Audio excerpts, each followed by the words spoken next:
Okay, the other day we showed you how to make a jig to do these inside-out turnings. The easiest way I've ever found to do it, and as I promised, this is part two. And we're going to turn. Be honest with you, this is not the one the other day. The mic wasn't working, so we're going to make another video. This is identical to the blank that we turned the other day using our jig, and we've of course glued it up, and now we're fixing to turn it out and show you what the end product's going to be. So that being said, I'll turn it up about 1300, 1400 RPMs.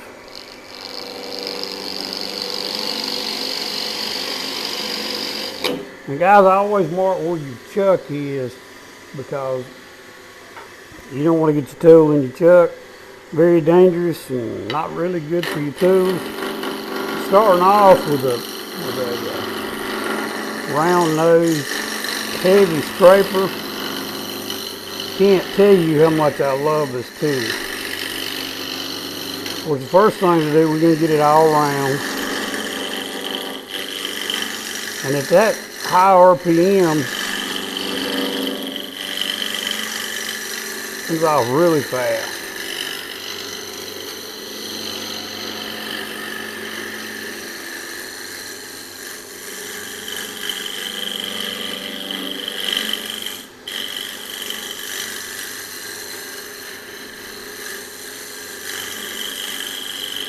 Okay, when you get to the window, when you get it about round, you have to watch because you will cut into these. I just did one earlier that I cut into it, and we're going to use it for finials now, so it didn't turn out too good.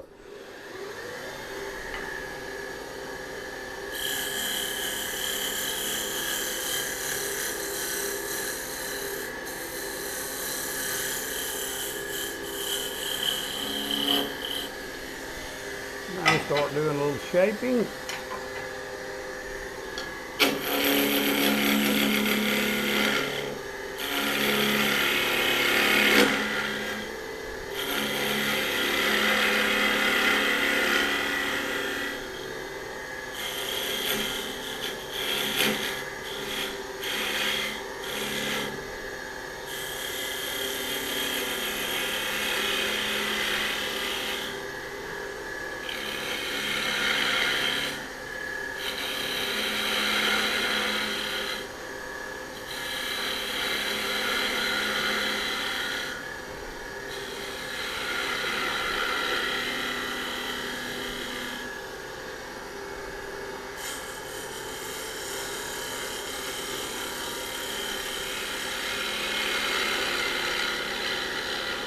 You don't want to take too much bulk off the headstock because you want it to be stable. And that's where your stability comes from. We've got it supported in the tailstock. But if you took that tailstock off right now, this thing would vibrate like you wouldn't believe.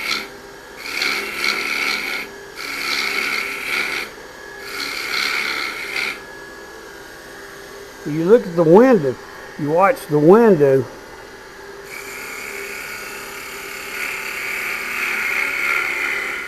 I'm not saying don't watch your tool, but you need to watch that window and you can actually see the thickness.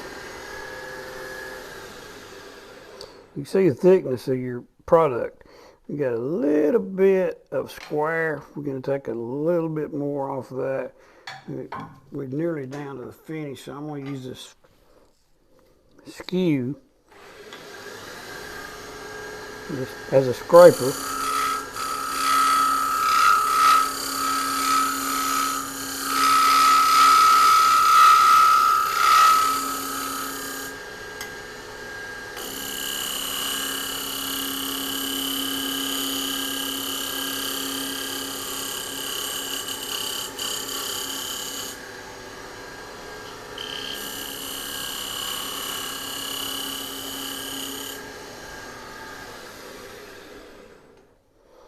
Can't emphasize enough to turn it off and look at it, because you think everything's going good. It's spinning at 2,000 RPMs. It's real easy to think you're doing real good and you got a big chip, which sometimes is not a big deal. You just fix it and change the design.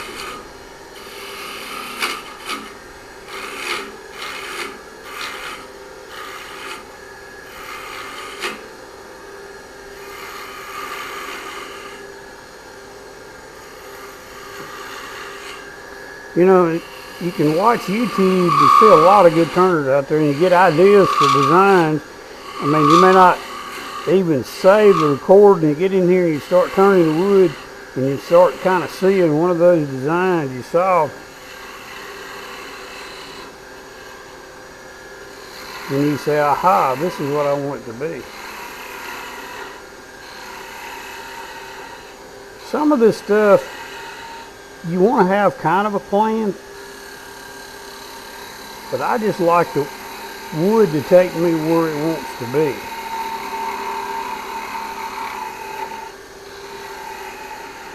One thing I'm not very good at is duplicating, because I don't like it.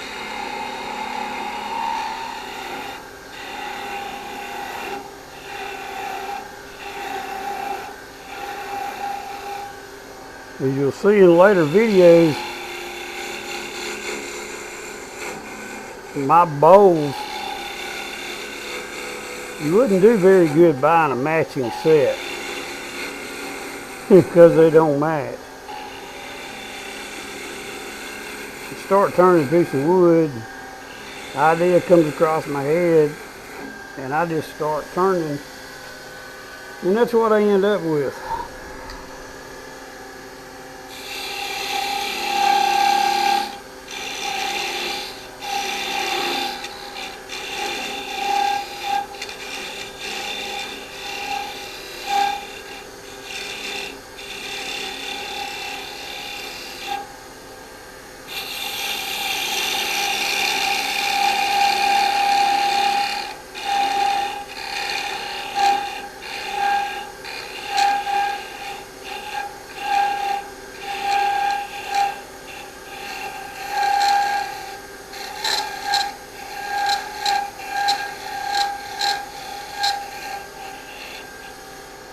But you guys that turn out there know this is a parting tool. If you're new to turning, parting tool is one of your best friends. You get in those places and get everything square.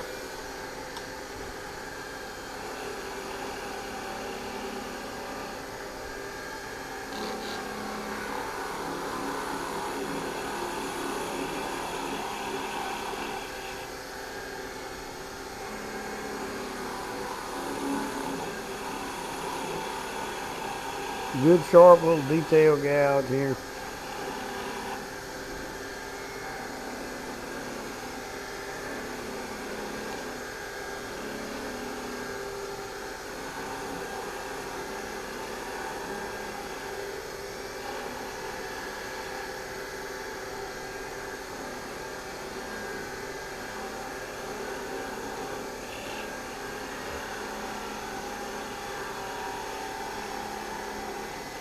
We're not going to do the finishing on the lathe because we're going to put epoxy finish on this. So we're going to finish it later by hand.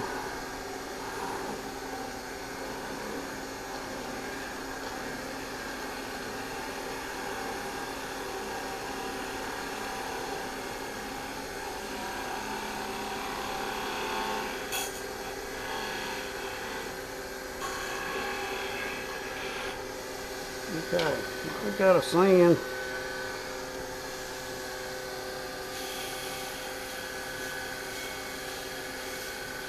I almost never just what you call hand sand. The bigger bowls, things I do power sanding on. And if you can power sand something, you are crazy not to. So it's just going to save you a lot of time. And it's going to look a lot better too. But I use this strip sandpaper, as you see, and it takes a lot away quick. Look for toe marks. I still got a few toe marks right there I'm gonna hit.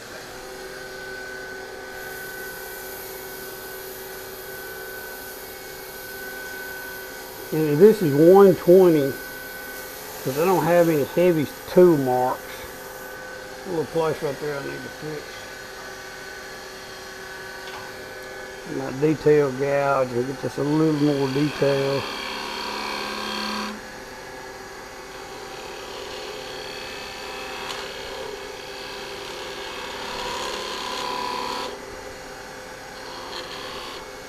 You want to sand it a little bit. That'll be good. Now we got to take it down. We got to look at getting it off of there. So I use this thin parting tool here. Didn't used to have one. This is a great thing for parting. It's a lot thinner. And I see I need to make a little more round over right there. Be very careful of that chuck. Because I'm down past the chuck.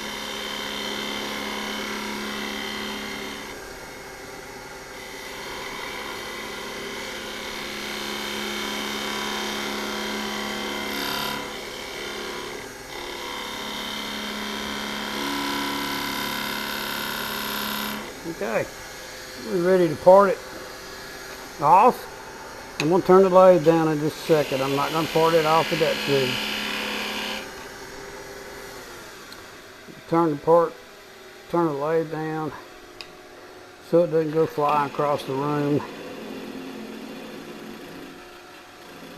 And the plan is to leave just a little bit of nub there, and it'll come right off.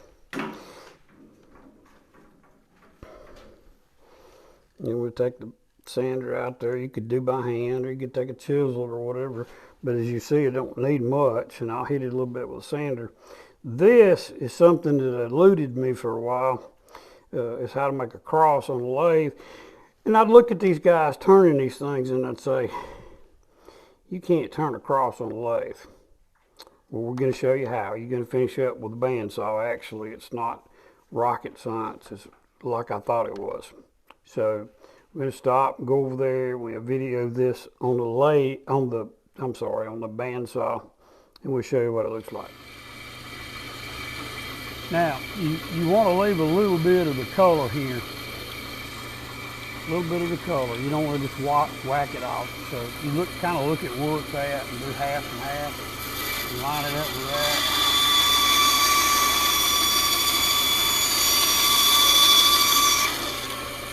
And do the other side.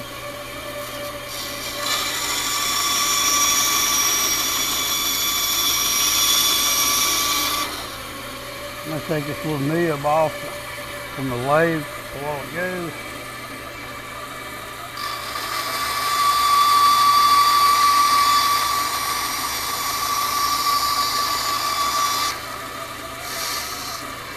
And you could round these off in the bandsaw, but I'm going to hit them a little bit on the sander.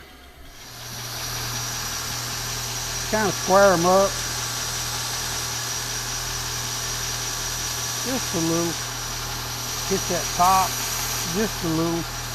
And except for the finish, well, I'm going to hit this a little bit. It's got a little burning here on my blade. My blade's probably getting a little dull on my bandsaw. Just sand that a little flatter.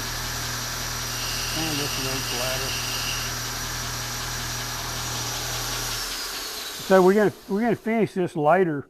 We'll put a shiny epoxy finish on it to make it glisten on the Christmas tree. We're gonna drill a small hole right here, and we're gonna put a wire in it and a hook to hang it on the tree. If you like this video, do us a favor, subscribe, hit the like button, share it with your friends. There's more videos to come. We may even do another one today. Thanks, and you all have a blessed day.